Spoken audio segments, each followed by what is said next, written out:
Magandang araw sa lahat, welcome po ulit dito sa ating channel ang Biyahe y Komida. Maraming salamat sa lahat ng nag-subscribe indeed. Punta tayo sa ating topic, March 13, 2026.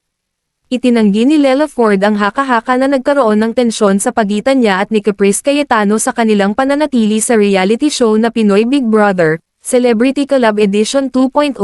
Tiniyak niya sa mga tagahanga na nananatiling matatag ang kanilang relasyon kahit na nagtapos na ang kompetisyon.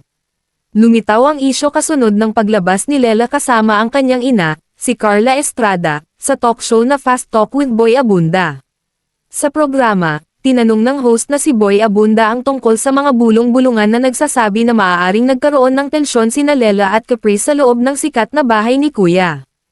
In a recorded video message aired on the show the following day, Lela firmly denied the claims. Wala kaming ganon ni Caprice. Wala po kaming tension or anything, says Lela Ford. Binigyang diin din niya kung gaano sila naging malapit sa isa't isa sa kanilang pananatili sa bahay. Caprice and I, sobrang close po talaga namin, says Lela Ford. She explains that the housemates built strong bonds while living together in the competition. According to her, their shared experience helped them grow closer as friends. Lahat po kami parang family na po kami inside Kuya's house, says Lela Ford. Lela also assured viewers that there are no remaining issues between them now. Now, we're very good, says Lela Ford. Ibinahagi niya na nakasama pa niya si Caprice ilang araw bago ang interview. Samantala, nilinaw ni Boy Abunda kung bakit hindi ganap na tinalakay ang tanong tungkol sa pinaghihinalaang tensyon sa live broadcast. I wanted to ask the question dahil kailangan sagutin dahil marami ang mga fans, mga followers na nag-aantay ng kasagutan, says Boy Abunda. Itinanggi rin ng veteranong host ang mga sabi-sabi na pinigilan siya ni Carla Estrada na ilahad ang isyu. Nawalan lamang po kami ng oras, says Boy Abunda. Pinoy Big Brother, Celebrity Collab Edition 2.0 ay nagtapos noong ika-28 ng Pebrero matapos tumakbo ng 4 na buwan. Sa Big Night, parehong idineklara sina Lela Ford at Caprice Cayetano bilang mga big winner.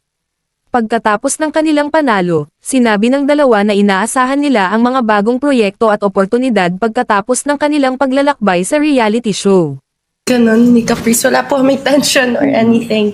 Caprice and I, sobrang close po talaga namin. I was just with her a few days ago and we're good. Wala po talagang it's just the noises around. I wanted to ask the question dahil kailangan sagutin dahil marami ang mga fans, mga followers na nag-aantay ng kasagutan. Pero marami ng mga speculations po ang lumabas. Ayaw sagutin ni Lela, pinagbawalan kami ni Carla Estrada, ay sadya naming hindi itinaw. Hindi po totoo yun. Nawalan lamang po kami ng oras. Panoorin ng buong video sa Fast Talk with Boy Abunda GMA Network YouTube channel. E-click ang mga link sa description box. At yan ang ating latest showbiz chika update for today. Huwag kalimutan mag-subscribe, i-click ang notification bell for more showbiz chika updates at suportahan po ang ating Facebook page. Maraming salamat sa lahat ng nag-subscribe indeed. Magandang buhay sa lahat. Adios.